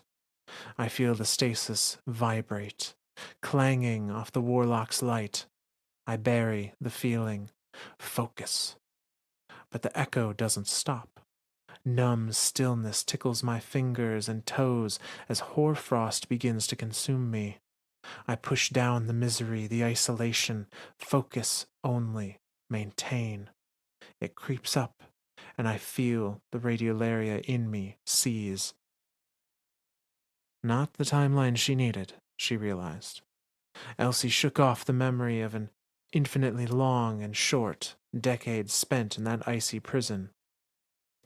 She found her feet and grounded herself in the thrum of engines before turning once more to her strange companion. She remembered licking her lips long ago when she had them, and called that memory back, along with the taste of stasis. Alkaloid. I put another round through the motionless hydra, and it shatters like glass. I know this, I mutter, picking up a broken spike and watching it sublimate into ether. I have no doubt, Osiris responds. His rhyme-caked hands crackle and pop. I saw glimpses of you wielding this power during my time in the Infinite Forest. It is what drove me to seek it out here after Oryx corrupted Sagira. It proved a simple skill, he continued, as the pyramid slides and shifts to create a hallway. I am already well practiced in manifesting my will, no matter the obstacles. The emotional red thread unraveled in a storm of dry lecture, and the link dissolved. With barely a moment to steady herself, Elsie plunged into the sensation again. Alkaloid. This is a power that has made its home in your heart before. Aramis strokes my cheek, and I can feel the chill through insensate steel and ceramic. You must open yourself to it. Lure it with honeyed words, and once it is within your grasp, coil around and crush its will with your own. I thrust my hand against the crux again and push aside the pain. There is no whine or crack of metal shearing, an absolute zero. There is only what needs doing. Puka breaks the link as Elsie began screaming. It took another hour of listening to the ship around her, losing herself in the here and now, before she could dive again. Alkaloid. My first bolt of stasis halts the Taken midway through his charge. Excellent, Mara comments. You know this dance, like you were born to it. Again. She parts her hands and calls 3 more of her Taken servants to the fight. My mind rushes to the crux once more, and I fill my every sense with it, shutting out the taste, the feel, the sound of the real world in favor of what it is I need. The crux. And that's the end of that chapter. So many memories here. Like, it's interesting. Like the Osiris one stuck out to me the most because it's like, oh, maybe what if he was the one that had taught her stasis? No, he's the Strand guy now. Like what if he had learned stasis instead of Strand? Like, in the same desperation of wanting another power to fill the void. Like, yeah, it's just, or like maybe she learned it from Mara. Mara's old enough in the entire universe. She had to have taught it to her, right? Like, it's all these different little points, or maybe Aramis, right? Like the leader of the Fallen, who is wielded this through different timelines apparently. Yeah, no, it's interesting here, her trying to find where she got this power from, and like who taught who first. Yeah, it's fascinating to see. It looks like she's been taught how to use stasis multiple times by multiple people through the Yeah. various timelines. And it's interesting to see little bits and pieces about how that happened. You know, in one timeline, she's using it against Saint and Osiris. While in and another and then timeline, accidentally freezes herself in a and prison for right, decades. pulls an Aramis. Uh, Oopsies. but then in another timeline, Osiris is teaching it to her, and he learned it after Oryx corrupted Sagira, whatever that Right. means. Like not Savathun killing Sagira and taking over his body, but this is a totally different timeline of Oryx still being alive and corrupting Sagira. Like that's crazy. It's just it's amazing all the little twists and turns and variations that she has lived through. That like we'll never know. Yeah. It's just it's kind of cool. It is. But she's found it. She's found that this crux, the crux is important to her ability to use stasis. And so she latches on to that idea of what the crux was. And now she has a goal. So we start the next chapter, which goes like this. Elsie felt the nightmare manifest long before she saw it. The European pyramid pressed shapes into her heart the same way the puka could, but the molds it cast were deeper and more urgent. The worst parts of her soul rushed to fill the hollow. Still not tired of this, Elizabeth? Red mist congealed into Anna's form. The wound in her ethereal chest dripped and smoldered. You're not real. All that mattered was the crux. Elsie's visions had revealed the how. All she needed now was enough substance in her present time to flesh out that buried muscle memory. Oh, I'm more real than the carbon copy sister you think you'll save this time. The nightmare's wound snaked up to manifest a fractured skull. How many dead Annas am I made from? 10? 12? Are we counting them all, or just the ones you've killed personally? Breaking the nightmare's bond was easier than it should have been. The pyramid's gift for constructing this revenant was a grand imitation of the puka's gift. Elsie felt like any link to her sister, even her own self-loathing wearing an Anna mask, should have been harder to unravel. The nightmare dissolved back into warm mist, and she took a moment to feel Puka shiver beneath her cloak, appreciating the tactile feeling. It's okay, she comforted.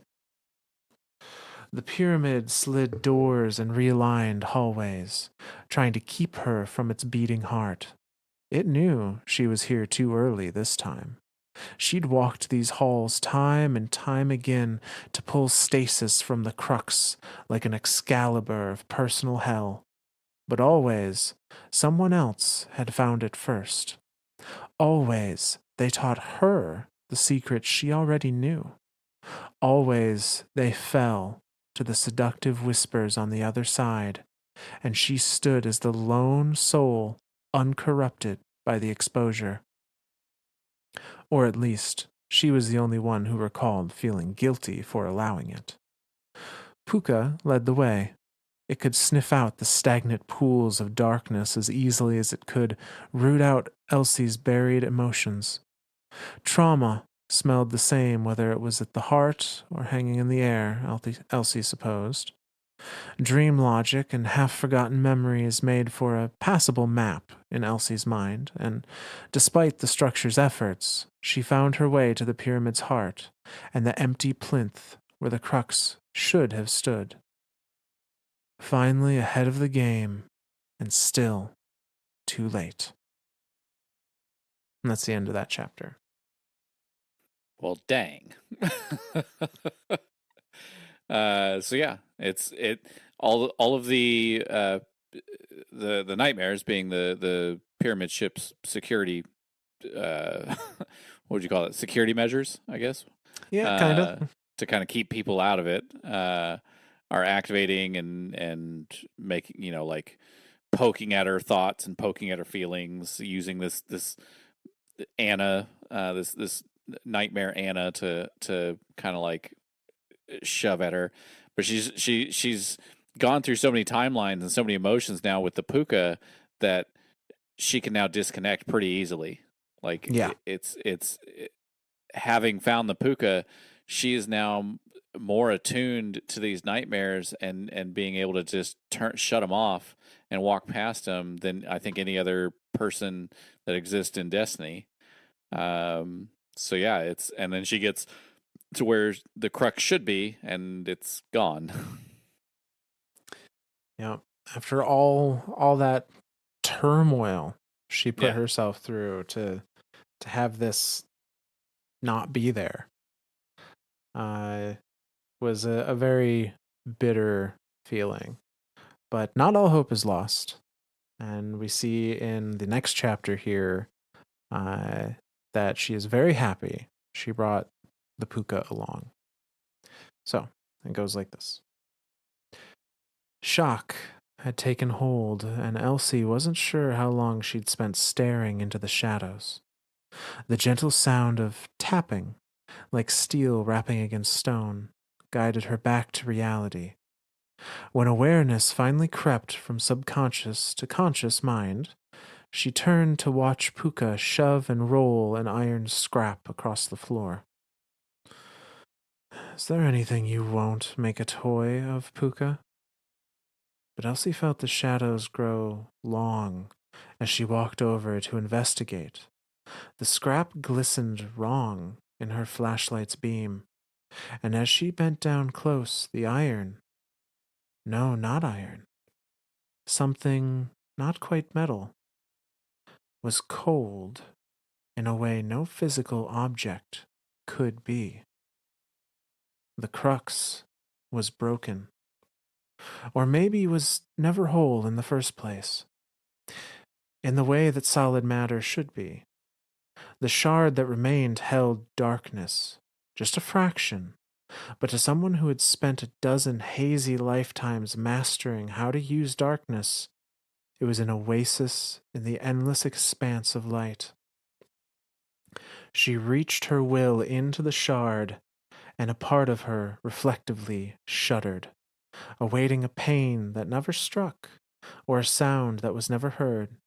She pushed back against her mental recoil and touched the deeply familiar cold. It tickled and clawed and begged something intangible from her. But Elsie closed her mind to everything except her true purpose. In her heart of hearts, the wall of blue-tinged facet was already there. It only took concentration to make it reality. Focus. Control. The will of the Bray is the true fundamental force of this world, grandfather intones, pulling me upright. My twisted ankle screams, but I stay silent. I can be a Bray. Now walk. Her foot caught in place. A gleaming layer of stasis swallows her heel. Her foot, her leg. She can't lose control. Focus. It spreads up and across her torso, consumed her shoulders. Not coldness or numbness, just emptiness. Puka sat on her immobile hand, gazing at her and blinking erratically. Elsie was in control. A Bray alone could master this. The stasis swallowed her head, and the moment stretched out forever. Too tight. Tight. Oh, daughter. Mom squeezes me tight. You can't make them love you. You have to let go. The horror consumed her as easily as the stasis. She felt like a frightened child cast loose in the wind, alone. Every assertion of control met by a temper tantrum in the face of a hurricane. She remembered her mother's words and let go. And the crystalline prison shattered. And that's the end of that chapter. Do I get to start singing Disney songs now? There might be some similarities. Yeah. Yeah.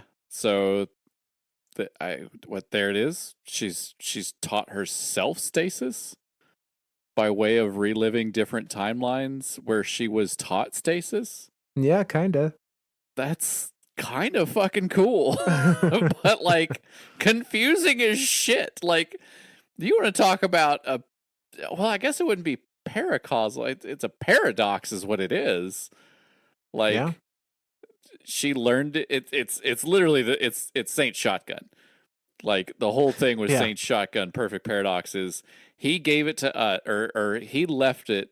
Sorry, it was left to be found by us, to then be used and disassembled into parts to be given to him in a past sense, so he could build it, so he could use it to give to us in the future, because he learned from the greatest guardian ever, which is us, who we learned from him.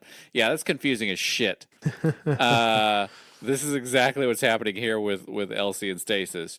She is learning stasis from past timelines of people that have taught her stasis by way of teaching herself stasis. This is confusing. I'm confusing myself with this. Timelines, time travel, time loops, whatever you want to call it, are fucky at best.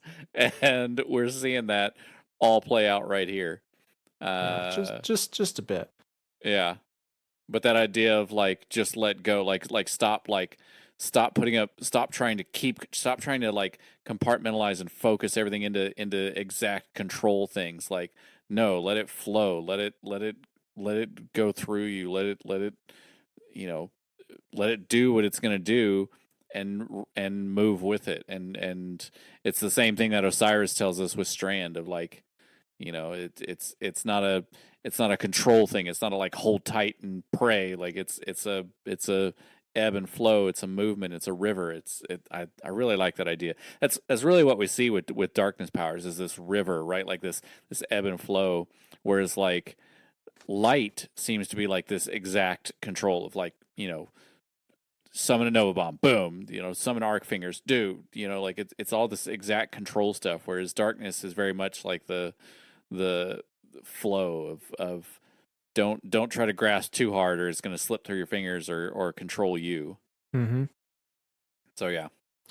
No, and I think it's really cool that really the entire reason why this timeline has gone how it has, perhaps has been as successful as it has, you could say, is because Elsie discovered a puka.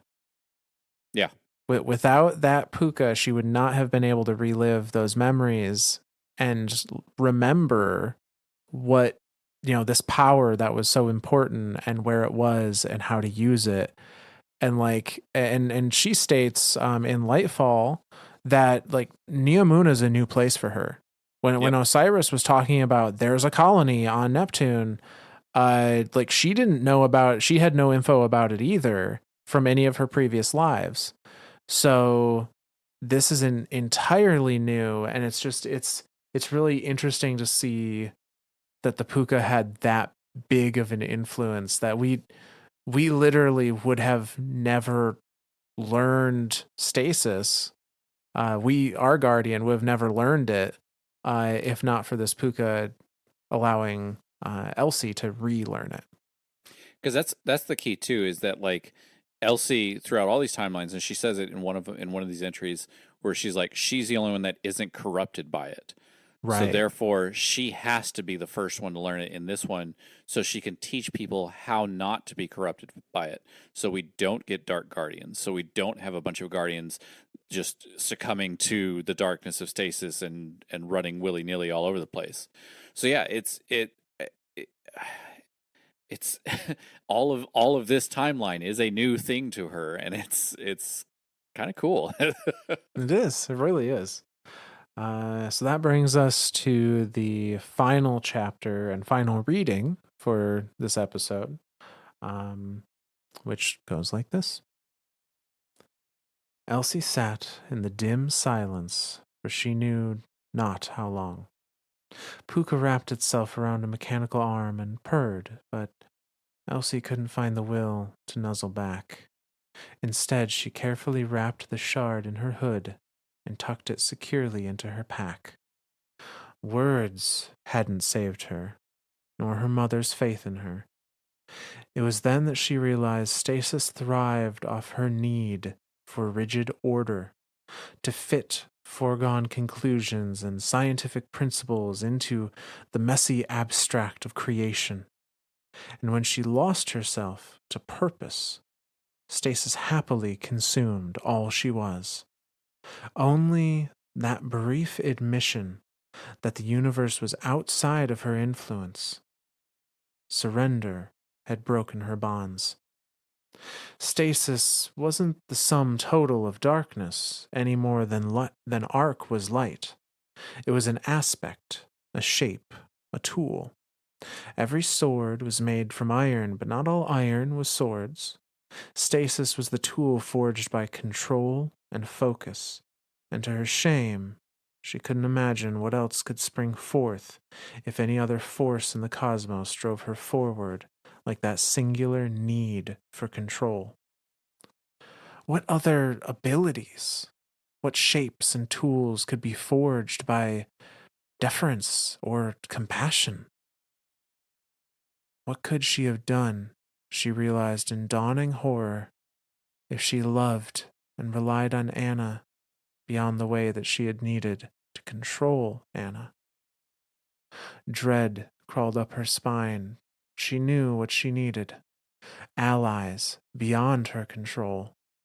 Allies who were versed in darkness as well as light, who could take her secrets of stasis to the light bearers at large, teach 100 or 1,000 souls to forge iron into a sword, and just maybe one will figure out how to make a plowshare too.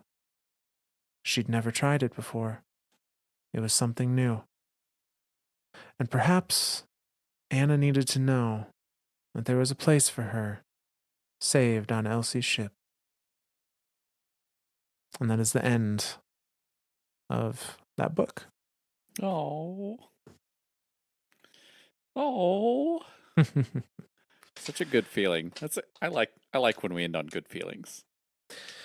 Yeah, and not only is that the end of that reading, that is the end of our section of Elsie Bray, and dare I say, the Bray family mega series altogether.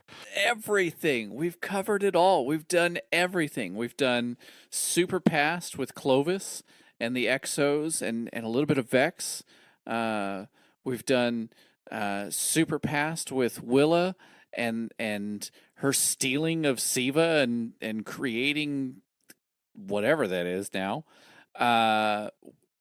We've done Super Past with Rasputin and him learning feelings rather than just learning how to do by way of Anna Bray and kind of going against the wishes of Clovis and we've seen it into even more recent past of the Rasputin's son Fellwinter and his exploration of this world and learning of Siva and then ultimately having Siva be his downfall and the downfall of the rest of the Iron Lords, all the way into the current day into Beyond Light or pre-Beyond Light with the readings of the collector's edition from Lightfall for Elsie's point of view of where she learned stasis from, and even into the future, into dark futures that Elsie's had to live through, and timelines and time loops and more Vexy shit, and yeah, we did it. We did, and it was quite the ride. Holy shit, that's a lot of Bray shit. So yeah, maybe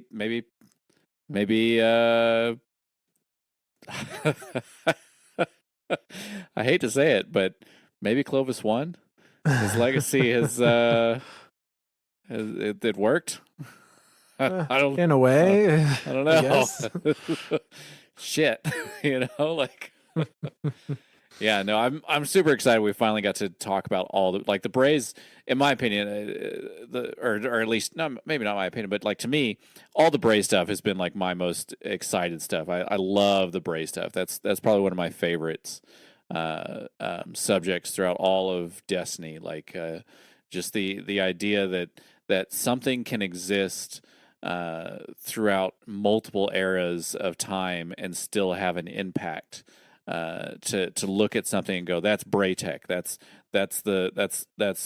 top of the line stuff. Like, I mean, thinking even of like current terms, like, the light bulb. Like, oh my God, like the idea of a light bulb 100 years ago was just like the crazy. Well, I guess more than 100 years now, was just the craziest idea in the world, and now it's just like the most common thing ever. Like it just blows my mind thinking in a historical value of like what something today is going to mean 100,000 years from now, and that to me is like what the Braves are. Like the Braves were everything for the collapse, or during the collapse. They all different facets of life, of the idea of immortality, of data storage, of AI, like all of that into all the way into the future of current day Destiny, and where the hell it's going to go from there.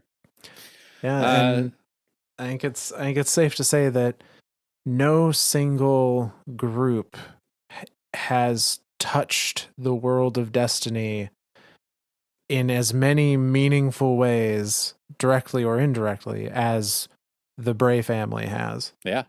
I mean, even as much as like the Black Armory, like, yeah, without the Braves, the Black Armory might not have existed. Like, that's crazy to think of. And Ada One certainly wouldn't. Right, this mobile printing press for guns, who now prints you pretty close. Yeah, it's mind blowing to think that like how much stuff wouldn't exist because of the Braves. Mm-hmm. So yeah.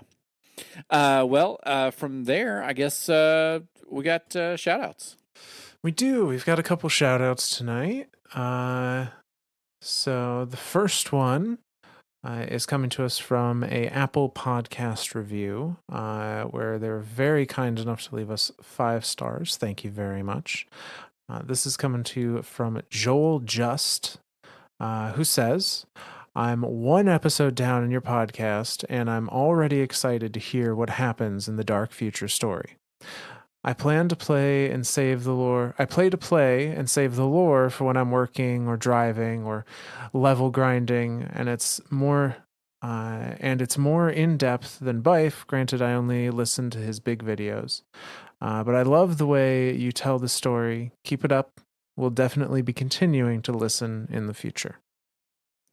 So thank you. Those are big goddamn shoes to fill. Those are very big shoes to fill.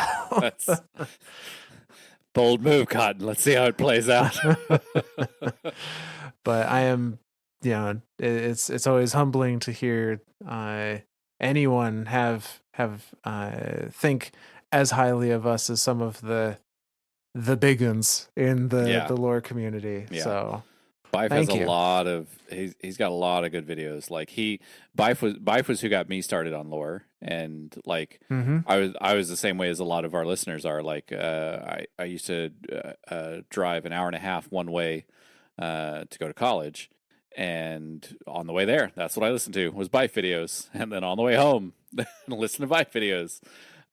So yeah, that's to be even mentioned in the same sentence as him feels really, really humbling and super awesome. Yeah, so thank you very much. Absolutely. So our second shout out is coming to us from a Audible review, where another person was kind enough to leave us 5 stars there. And this is Rook, who says, I binged my way through your entire library in less than a month. Such Holy good listening. Shit. Now I'm super excited to go back. Hold on. I'm doing the math of that in my head right now. That's a lot. We're at like 80 something episodes at that's 160 hours plus. Like, holy shit. Yeah, that's like a full-time job. That's what I'm saying. Wow. Yeah, that didn't really at 40 hours a week. 4 weeks. That's 160 hours. Holy shit, bro. Like, that didn't really compute when I was reading it. You just said did that, yeah. didn't you? Wow. Shit. Well, I guess I'm glad we can give you something to do every day. Man. Fuck yay us. Fuck yay you for doing it. Continue with your reading. Yeah. That just fucked you up, didn't it? That completely fucked you up, didn't it? A little bit.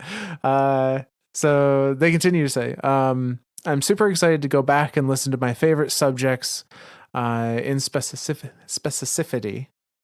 I think that's how you say that word. That's a hard word. Thank you so much for providing such wonderful content to an already loved game. Well, thank you for listening to it a lot. A lot. A fucking lot. Yeah. I have to say, like, when we first started out and we were doing like these little 1 and 2 part episodes, they were fantastic. But then when we did our first like true deep dive and did the Books of Sorrow, I fell in love with that format of like, let's tell a complete story. Let's tell everything from the beginning. Pick a subject and just start at the beginning and go through every facet of it. And like this Bray series that we just completed has been kind of like the culmination of that. Like all these little stories that exist under this umbrella of a bigger story. And so like, I love that. I love the format that we've got. I love how we've been able to keep it in like little parts and bigger parts. And yeah, I love that people are consuming it. as much as they are. So yeah, thank you. Yeah, no, absolutely. Say thank you to both of our shout outs tonight. Thank you to all of those that just listen when you can. We appreciate that a bunch, and that's awesome too. If you do feel strongly enough that you want to leave a review on whatever your platform of choice is, please do so. Rate us what you think we're worth. And if you feel extra strongly enough to leave a text review, like one of the shout outs tonight, or just want to leave us a comment or a question or whatever it may be, you can reach us on Twitter at Myths and Stories with a Z instead of an S. And we read through there as well. Yeah. Well, I didn't create another character tonight. That's two in a row, man. I know. I haven't created a character. I don't know what to do now. Let's see here. Let's thank you know what? Let's thank the Puka. Thank you, Puka, for helping Elsie remember what she already knew. And then helping her learn it for the first time. Yeah. Because she already knew it for the first time. For the last time. Fuck, timelines are confusing. Thank you, Puka, for screwing up the timelines. Or fixing them? Or both? Or neither? I don't know anymore. This is confusing. Thank you, Puka. That's what we're going with. There you go. Alrighty. Anything else, Myth? That's it. Alrighty. Well, then from all of us lore daddies to all of you guardians out there, we'll see you next week.